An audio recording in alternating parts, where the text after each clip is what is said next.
아까 제가 말씀을 드렸지만 에스라서와 느헤미야서는 무슨 성경입니까? 유다 백성들이 다 바벨론에 끌려갔다가 성전과 성벽을 재건하러 돌아오는 이야기예요. 유다 백성은 자기네들은 결코 망할 리가 없다고 믿었어요. 두 가지 이유 때문인데, 첫째는 우리가 하나님과 언약을 맺은 언약 백성이기 때문에 우리는 결코 망할 일이 없다.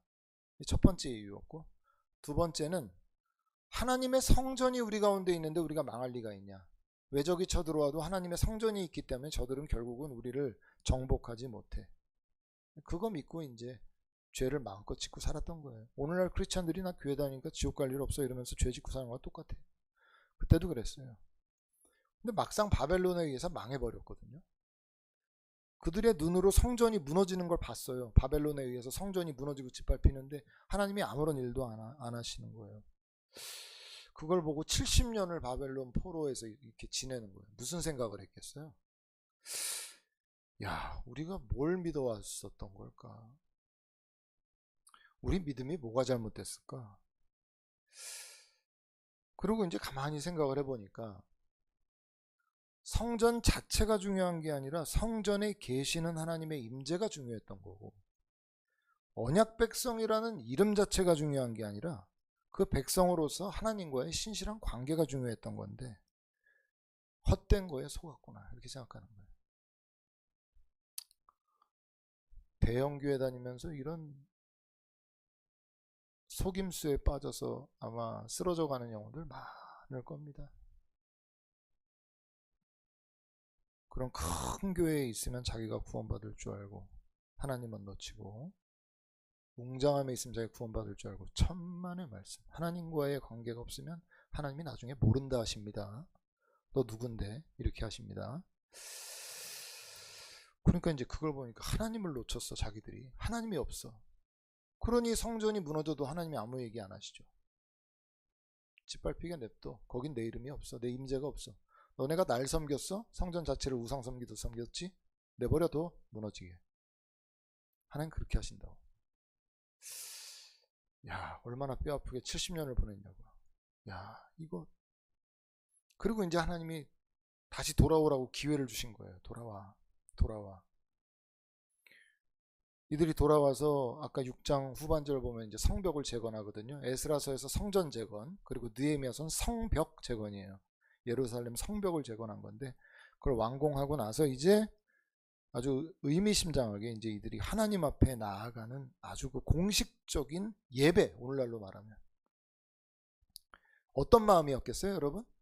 왜 망했어, 자기들이?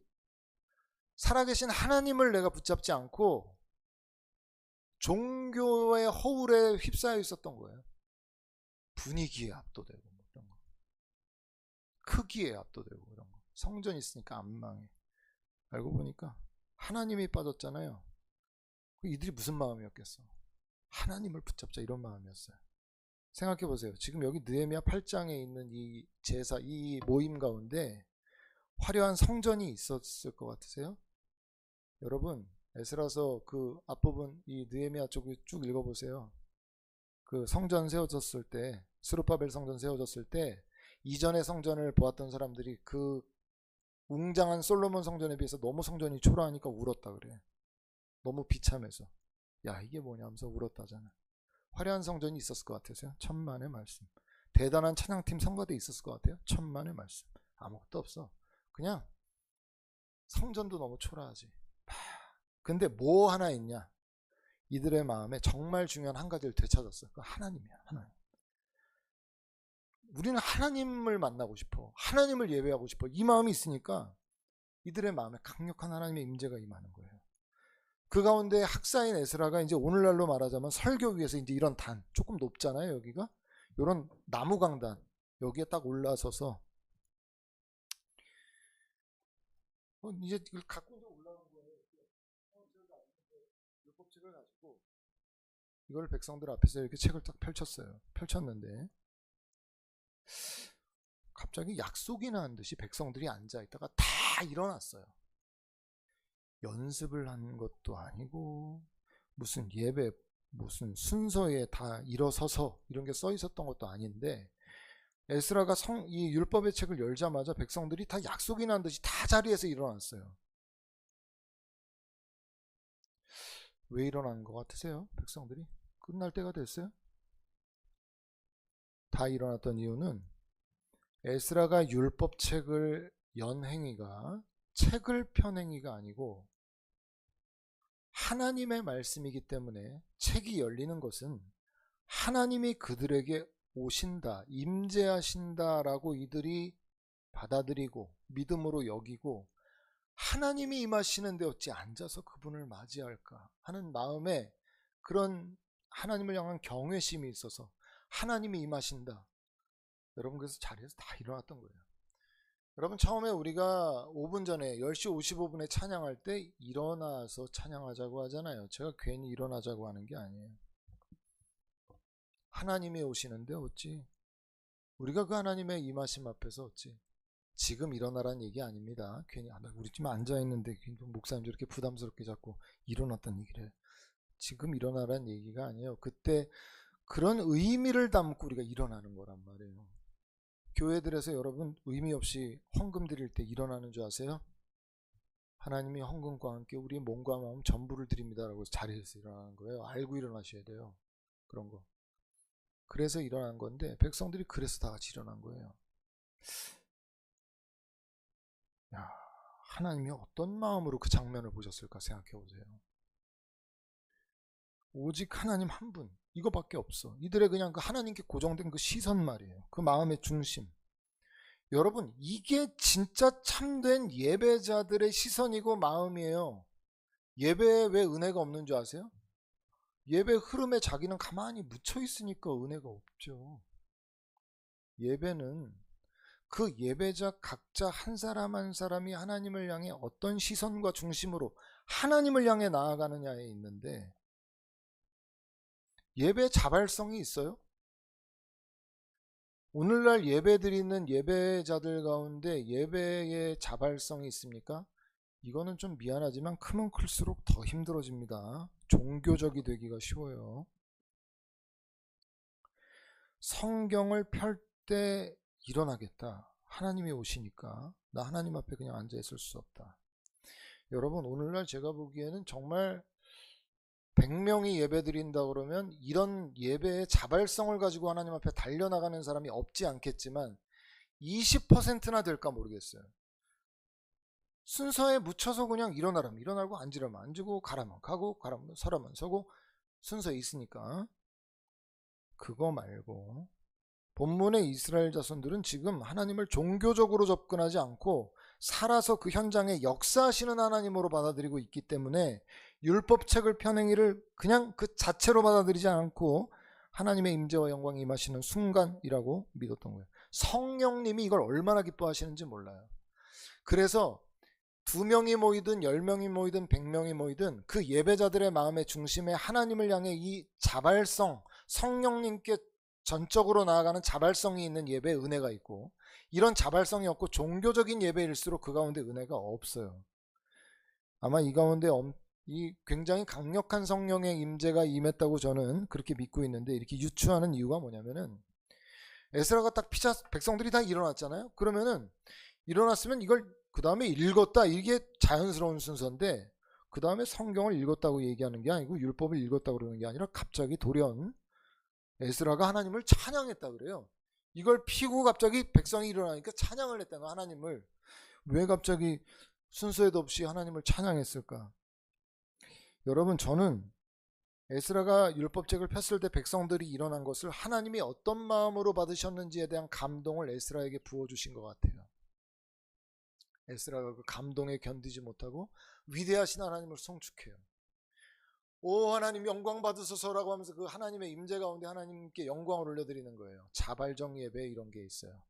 그걸 또 본 백성들은 그 에스라의 또 하나님 앞에 위대하신 하나님을 찬양하는 것들을 들으면서 아멘 아멘 이라고 하면서 하나님을 송축하면서 엎드려서 하나님 앞에 절을 했다고 그래요. 오늘 본문에 나와요. 말씀드렸죠. 그렇게 하라고 써져 있었던 게 아니었어요. 연습한 거 아니에요. 근데 이 본문을 잘 보면 성령께서 마치 예배의 지휘자가 되시는 것 같아요. 인도자가 되시는 것 같아요. 각 사람의 마음을 감동하셔서 이렇게 회중들을 감동하시고 인도자를 감동하시고 회중들을 감동하시고 인도자를 감동하시고. 여러분, 에스라가 백성들에게 율법을 읽은 시간이 얼마나 됐다고 얘기 나오는 줄 아세요? 새벽부터 정오까지 율법의 말씀을 얘기했다는 거예요. 몇 시간이에요? 6시간이에요. 율법의 말씀을 6시간 동안 주의를 기울여 듣고 있었다라고 말씀하고 있어요. 누군가는 말씀을 듣고 막 통곡을 하고 있고 6시간 동안 하나님의 말씀을 하나도 놓치지 않으려고 그렇게 듣고 있어요. 여러분, 제가 6시간 설교한다 그러면 여러분 어떻게 하시겠어요? 눈이 점점 커지지 않겠어요? 시계를 이렇게 보지 않고 이렇게 보지 않았겠어요? 계속 나 보면서 시계 보지 않았겠어요? 6시간 설교하면? 여러분, 근데 이들이 다 울고 있었다는 거야. 율법의 말씀을 깨닫고 막 통곡하고 울고 있었다는 거야. 자기 자신이 보이는 거야. 하나님의 임재와 영광 가운데 내가 보이는데 너무 내 자신이 비참해서 견딜 수 없는 거예요. 그래서 막 통곡하면서 눈물을 흘렸다는 거예요. 여러분, 저 예전에 제가 청년 때 예배 드릴 때 그런 설교 준비하는데 생각이 났는데, 물론 저는 이제 회중 가운데 있을 때 물론 가끔 이러긴 하지만은 찬양하다 갑자기 의자 바깥으로 나와서 무릎을 꿇고 하나님 앞에 손을 올려 찬양 영광을 올려드리고 기도를 하고, 찬양 부르고 있는데 갑자기 막 기도가 나와서 기도를 하고, 이게 뭔가 수동적 행위가 아니라 아주 능동적으로 어떤 예배 가운데 찬양 가운데 뭔가 내가 하나님 앞에 나아가고자 하는 나의 나아감을 여러 형태로 저는 표현을 해왔는데 그게 생각났어요. 제 예전에 찬양 그 청년 시절에 그 찬양 시간에 인도자가 자 이런 제목으로 기도합시다 라고 하지 않아도, 제 기억에 매번 그러진 않았지만 찬양을 하다가 찬양 소리가 줄어드는데 이미 기도하고 있었던 여러 사람들의 소리가 있었어요. 그러니까 찬양 소리가 줄어드니까 기도 소리가 커지는 거야. 뭐 이게 앰프나 이런 걸로 막 찬양 소리가 나가다가 이게 줄어드니까 회중석에서 기도하고 있었던 소리가 커지면서 자연스럽게 기도하자고 안 했는데 찬양 소리가 줄어들면서 기도 소리가 늘어나니까 사람들이 하나둘 다 같이 기도하게 되는 거예요. 제가 그 청년 예배 때 찬양 인도를 많이 했었는데, 저도 찬양 인도하다가 소리가 줄어들면 다음 곡으로 넘어가야 되는데 청년들이 막 찬양하잖아요. 그럼 굳이 끊지 않고 저도 계속 그냥 기도했어요. 그게 10분이고 뭐 15분이고 계속 기도가 나오면, 아니 청년들이 기도가 끝나야 뭐 다음으로 넘어갈 거 아니야. 기도를 안 멈춰 그러면 계속 기도해. 그럼 나도 기도해. 뭐 한 2곡 찬양했는데 기도가 안 끊죠. 계속 기도만 하는 거예요. 그때 기억하면 누군가는 울고 있었고, 누구는 옆에 나와서 무릎 꿇고 있었고, 누구는 막 하나님 앞에 부르짖고 있었고, 이런 장면들이 막 떠올라요. 제가 그 예전에 그런 예배 모습들이 떠올라요. 여러분, 제가 지금 여러분한테 형식 없는 예배가 답이라는 얘기를 하려는 게 아니에요. 제가 지금 하고 싶은 얘기는, 예배 가운데 자발적 반응이 있냐고요. 여러분 가운데 뭔가 찬양이 가사에 따라 나오고 있으니까 그냥 그걸 따라 부르는 그냥 그게 아니라, 내가 그 고백을 하면서 내 마음에 일어나는 그 마음 때문에 순간순간 울컥울컥하고 하나님께 그때 뭔가 고백하는 나의 고백이라든지, 내가 뭔가 하나님 앞에 반응하고 싶어서 그 순간에 뭔가 감격 가운데 나만의 뭔가 자발적 반응을 여러분이 보이고 있어요. 예배의 자발성이에요, 이게. 여러분, 물론 우리 예배 가운데도 여러분 정말 자발적으로 뭔가 예배 자유한 가운데 여러분들 예배 드리고 있는 그런 모습들을 제가 볼 때 감사하게 되는데, 더욱더 능동적으로 하나님을 예배해야 돼요. 과거의 어떤 책 제목처럼 예배는 콘서트가 아니기 때문에 그래요. 근래 많은 찬양 집회가 있는데 제 안에는 우려가 있어요. 어떤 우려가 있냐면은, 노래 자체를 사랑하는 건지 하나님을 사랑하는 건지, 찬양팀 자체를 사랑하는 건지 하나님을 사랑하는 건지, 그 분위기 자체를 사랑하는 건지 하나님을 사랑하는 건지, 열광하는 그 열광 속에 내가 가서 물어보고 싶어. 야, 정신 차려. 너 네 안에 지금 하나님 있어? 목사님이 열심히 예배드리고 있는데 가서 시비 거세요. 물어보고 싶다고. 정신 차려. 너 진짜 하나님 있어? 너 여기 문 나가면 너 네 삶에 너 하나님 있어? 너 그래서 그렇게 기뻐?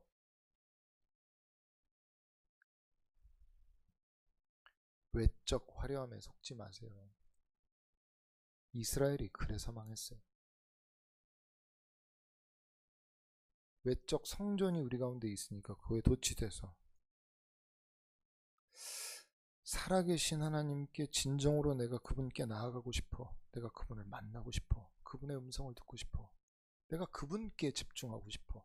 이런 마음들이 있어야 건물도 시스템도 도움이 되는 거예요. 이런 거 왜 써요? 왜 써요? 더 잘 여러분이 하나님의 말씀을 들을 수 있게 도와주는 마이크가 필요하면 이거 없으면 예배 안 돼요? 이거 없으면 안 돼요? 중국의 지하교회, 북한 지하교회 맨날 말씀드리잖아요. 거기 뭐 있어요? 거기 앰프 있어요? 예배 현장 보세요. 다 울면서 통곡하면서 예배 드려요. 우리 가운데 통곡이 있어요? 그들에겐 통곡이 있어요. 앰프 있어요? 이런 거? 이거 비싼 거예요, 이거. 조대현 목사님이 비싼데 그냥 놓고 간다고 그랬어요. 하나님 있어요? 하나님 있어요? 여러분 안에? 하나님이 있어야 이것도 의미가 있고 이것도 의미가 있고 건물도 의미가 있는 거예요. 속지 마세요. 겉멋에 빠지는 거야, 그게. 한국교회가 정신을 똑바로 차려야 되는데 오 되는 것 같죠? 그러다가 영국교회처럼 건물 다 공연장 되고 노인들만 몇 명 남아있는 교회들로 쓰러져 가는 거예요. 왜 그래? 하나님이 어디 있어 그 안에. 그들이 속았던 거지. 왜 형이? 살아 역사하시는 하나님이 여러분 안에서 역사하고 계시냐고요.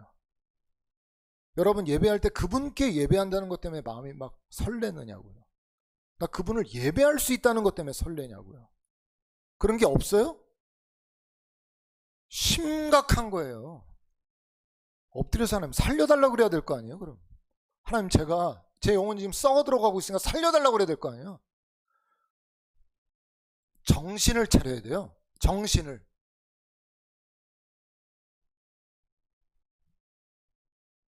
하나님은 우리 마음 중심을 원하신다고.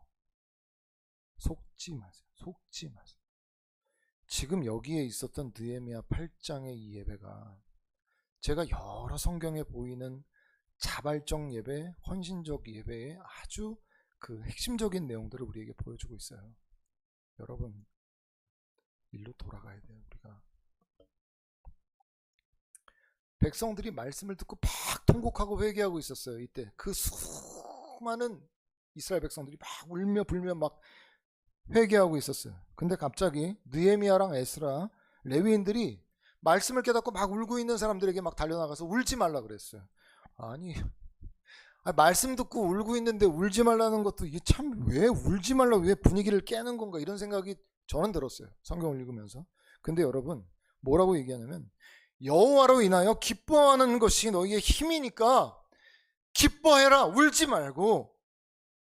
성일 아니냐라고 이렇게 말했는데 이 성일이 뭘 얘기하는 거냐면 이때가 나팔절이었어요. 나팔절은 뭐냐면은 우리로 말하면은 신년 감사 예배, 신년 감사 예배, 오늘날. 그래서 이게 어떤 의미를 갖냐면 이제까지 하나님의 은혜로 지켜주신 하나님께서 우리에게 새날을 주시면서 그 은혜를 계속해서 이어주실 것이다. 그걸 기뻐하면서 지키는 절기가 나팔절이에요. 그러니까 슬퍼하지 말라는 거예요. 여기 여호와로 인하여 기뻐하는 것이 너희의 힘이다라고 할 때 힘이라는 단어가 어떤 의미냐면 방파제라는 의미예요. 방파제. 여호와로 인하여 기뻐하는 것이 너희의 힘이니라. 여호와로 인하여 기뻐하는 것이 너희의 방파제다. 이게 뭘 의미하는 거냐면 이들이 지금 통회하고 자복하면서 막 울고 있었잖아요. 그러나 슬픔에 빠져 있을 것이 아니라 회개하는 심령으로 여호와를 붙잡고 의지하면 너희의 방파제 되시는 여호와께서 율법의 정죄로부터 너희를 보호해 주실 거니까 하나님이 너희를 그 죄로부터 너희를 새롭게 하시고 너희를 이끌어 주실 거니까 그 하나님을 기뻐하라는 거예요. 이게 은혜 아니에요? 아무런 자격도 없고 맨날 하나님 반대편으로만 달려가는 그들에게 있어서 아니야. 나는 울고 아파하면서 죄에 대해서 슬퍼하는 영혼들을 나는 물리칠 수 없다. 나는 그러한 자들에게 은혜를 베푼다. 이게 하나님의 은혜 아니에요. 우리는 은혜에 익숙하지가 않아요. 어렸을 때부터 인과율에 익숙하다고. 죄를 지었으면 벌을 받고 잘했으면 상을 받는 거야. 이 법칙이 우리에게 어렸을 때부터 너무 우리가 성장하면서 우리 안에 박혀 있어서 아니 죄를 지었는데 상을 받는 일이 어디 있어? 그래서 우리가 은혜의 하나님을 받아들이는데 어색해 한다고요. 생각을 해보세요. 여러분, 시험을 빵점을 받아왔어. 근데 엄마가 막 기뻐하면서 맛있는 음식을 해주면 아이는 공포에 사로잡힙니다. 언제 엄마가 나에게 달려와. 율법의 말씀을 들어보니까 하나님의 마음을 얼마나 고통스럽게 만들었는가. 돌이킬 수 없는 죄를 지었구나 생각하니 막 통곡이 나와서 막 울고 있는데, 그럼에도 불구하고 너희 하나님은 그러한 자들에게 피난처요 방파제가 되시는 하나님이라는 거예요. 새날을 주겠다는 거예요. 너희가 회개 자복하고 있기 때문에 기쁨으로 변화하게 해주겠다. 그 다음 날이 됐어요. 모든 백성들이 또다시 에스라에게 가서 전날에 6시간 설교를 들었는데 그 다음날 에스라에게 또 가서 설교해달라고 그러죠. 그러니까 말씀을 쭉 또 들어요. 그러다 보니까 거기에 무슨 얘기가 나오냐면 일곱째 달 절기에, 일곱째 달 우리로 말하면 신년이에요. 초막을 지어 초막에서 거하라는 말씀을 듣게 돼요. 백성들이 그 말씀 듣자마자 다 바깥으로 나가. 그래서 나뭇가지를 주우러 가요. 그래서 그들이 마당이며 지붕이며 어디 광장이며 초막을 다 지어서 백성들이 바로 그 안에 들어가서 거해요. 여러분, 12절부터 28절까지 쭉 이어지는 이 말씀이 우리에게 강조하고자 하는 것은 한 가지예요. 뭔지 아세요? 자 보세요. 죄로 인해서 막 통곡하던 백성들이 기뻐하라 그러니까 그 얘기를 듣고 기뻐하였다 그래요. 크게 기뻐하였다. 슬픔이 큰 기쁨으로 바뀌었다 그래요. 울고 있었는데 여호와로 인하여 기뻐하는 것이 너희 힘이라고 이 얘기를 듣자마자 기뻐하였다. 그리고 일곱째 달 그 절기에 초막을 지어서 초막 안에 거했다라는 말씀을 듣자마자 바로 이들이 달려나가서 나뭇가지를 가져와서 초막을 지었다. 뭘 얘기해주고 있는 것 같으세요? 자 보세요. 말씀을 듣고 끝나지 않고 말씀을 행동하였다라는 걸 우리에게 보여주고 있어요. 말씀을 깨닫고 행동으로 옮기는 신앙, 이게 살아있는 신앙이에요. 왜 난 시간이 지나도 신앙 성장이 안 될까? 왜 퇴보하는 것 같을까? 이유 간단해요. 말씀을 듣고 깨닫되 행동하지 않기 때문에 그래요. 여러분 생각해 보세요. 이 느헤미야 지금 이 공동체가 율법의 말씀을 받은 지가 얼마나 됐겠어요? 한참 됐을 거 아니에요, 그죠? 그리고 예전에 율법이 주어졌던 그 당시에 그 조상들의 그 삶의 상황과 지금 자신들의 상황은 너무 또 달라요. 그러니까 이들의 입장에서는 율법책이 골동품처럼 여겨졌을 가능성이 있거든요. 근데 이들은 율법의 말씀을 바로 지금 오늘 우리에게 주시는 말씀으로 받아들이고 말씀에 따라 행동한 거예요. 여러분, 이게 말씀을 아는 거고 이게 말씀을 누리는 것이에요. 말씀을 지식적으로만 받아들이는 사람들에게 찾아볼 수 없는 게 능력이에요. 실제 크리스천으로서의 능력. 이게 안 나타나요. 여러분 제가 예전에 말씀드린 적 있죠. 예전에 독일교회라는 교회에서 제가 청년사역 할 때인데 하나님께서 꿈에 청년들이 해변에서 제 수영 강의를 엄청 재밌게 듣고 있는 그런 모습을 보여주셨어요. 강의가 끝났고 자 이제 수영하러 가자 라고 했더니 애들이 웃고만 있어요. 그때 하나님이 인치듯이 저에게 말씀하셨어요. 저들이 그런 식으로 신앙생활하는 것이 습관화되어 있다.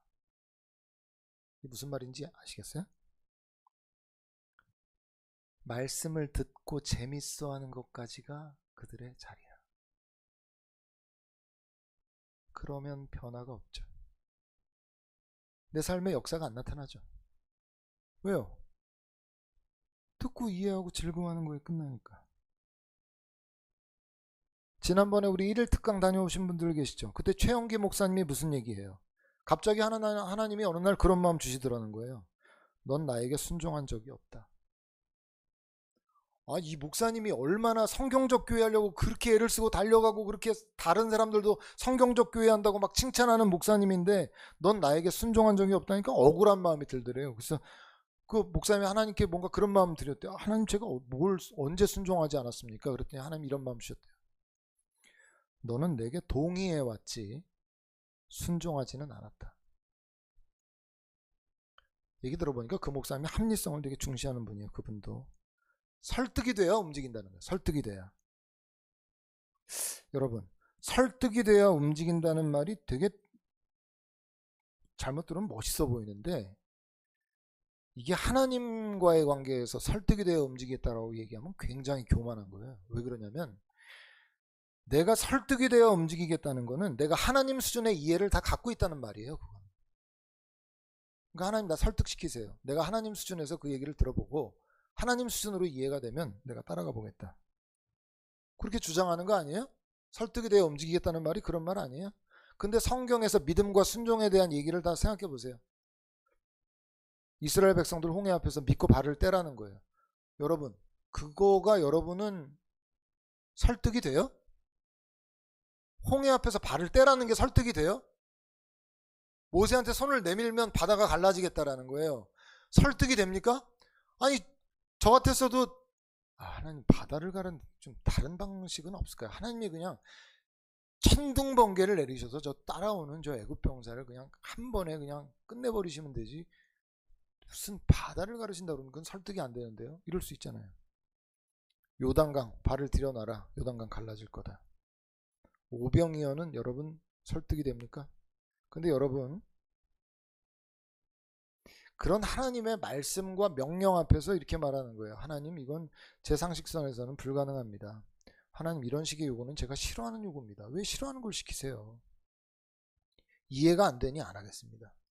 여러분 그런 건 순종이라고 말하는 게 아니에요.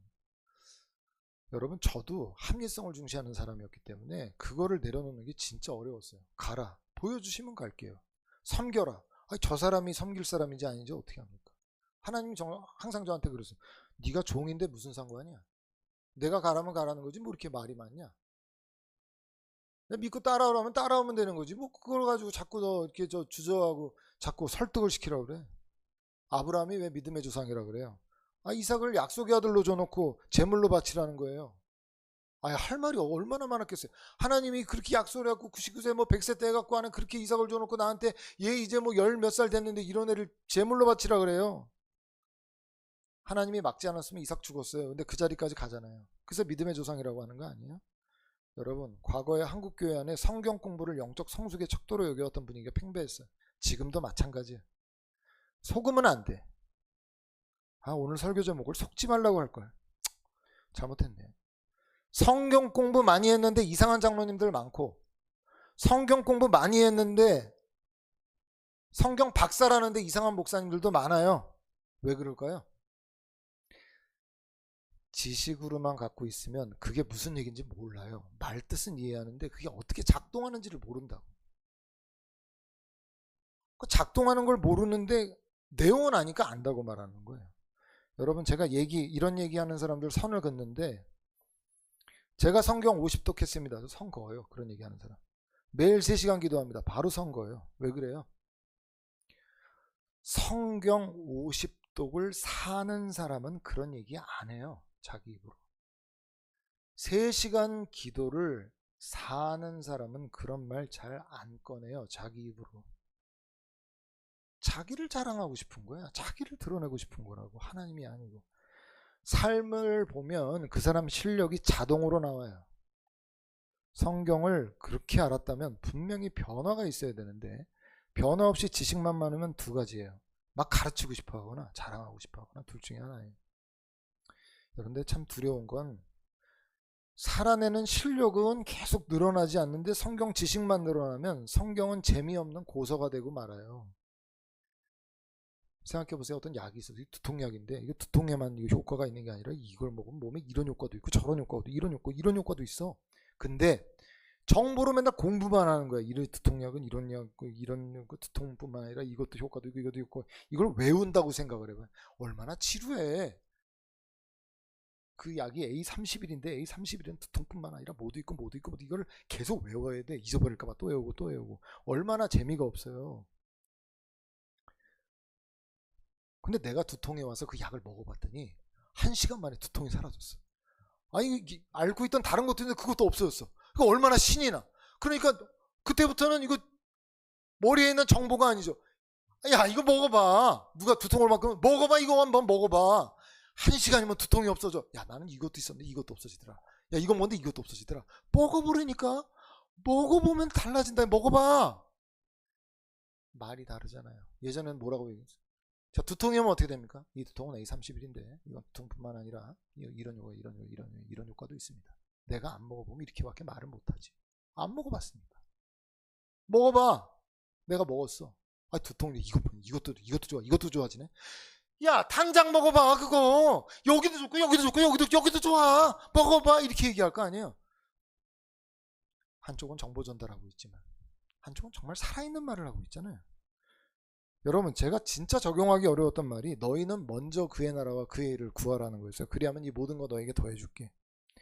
제가 신학생 때 너무 힘들게만 살아오다 보니까 먼저 주님을 섬기라는데 아이 뭐 가진 게 얼마 없는데 어떻게 먼저 주님을 섬겨. 어떻게 하나님 나라를 먼저 세워. 여러분 정말 식당에서 밥 먹는 것도 겨우겨우 밥 먹었던 시절입니다. 근데 꼭 그런 때만 되면 내 도움이 필요한 사람을 하나님이 붙여주셔. 경제적으로 뭐 누구 시간을 내갖고 도와줘야 돼. 얘기했지만 전 맨날 바빴던 사람이거든요. 돈도 없는데 나 같은 사람한테. 하나님 꼭 테스트 하시는 것 같아. 아 진짜 하나님 너무 하시지. 나같이 돈 많은 사람만 나 같은 사람한테 저런 사람 도와주라 그래. 먼저 그의 나라와 그의 일을 구해라. 내가 이 모든 거 다 더해줄게. 참 신기하게. 고민하다가 도와주잖아요. 생각지도 않은 하나님의 도우심이 채워진다는 걸 내가 수차례, 수십 차례, 수백 차례를 경험을 한 거예요. 그걸 안 하면 모르잖아. 안 하면. 해보니까 다른 어떤 하나님의 도우심이 와. 내가 누구 섬기기 어려운데 시간 내고 그 사람 섬겨줘. 그때는 손해 마이너스 같잖아요. 근데 그러고 나니까 하나님의 어떤 역사가 나타나.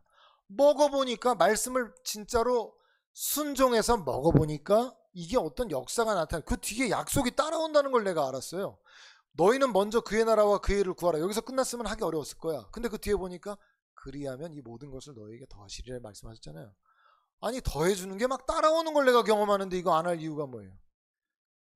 그래서 목사님 부자 됐어요? 부자는 안 됐어요. 근데 하늘에 나는 새처럼 먹이시는 하나님을 늘 경험하면서 지금까지 살아와요. 야 이거 내가 어떻게 살았지 지금까지. 아무리 생각해도 기적이에요. 아무리 생각해도 기적인데 하나 놓치지 않은 게 있어요. 저는 하나님이 하라면 해요. 하지 말라면 해요. 이거는 어쨌든 이거는 최대한 지켜왔어요. 일이 있어? 하나님 먼저. 뭐 있어? 예배 먼저. 이거 뭐 있어? 하나님 영광 먼저. 내 이거는 안 놓쳤어. 하나님 이거는 내가 안 놓칠랍니다. 그거 안 놓치니까 내가 걱정했던 게 다 풀어지는 것들을 경험해. 이 사람은 나랑 원수가 돼야 될 것 같은데 그런 사람도 다 친구가 돼. 이거 내가 저 사람 따라가고 설득하고 뭐 하려고 했으면 이 일이 됐겠나 그런 생각이 들어. 내가 가만히 앉아서 야 이거 하나님이 다 이렇게 하셨네. 그거 어떻게 알아요? 먹어보니까 알지. 말씀이 약이에요. 약. 구약. 신약. 약을 먹어야 효과가 나타날 거 아니야. 효과가. 듣고 이해하고 그런 말이구나. 이런 말이야. 여기 이렇게 돼 있어.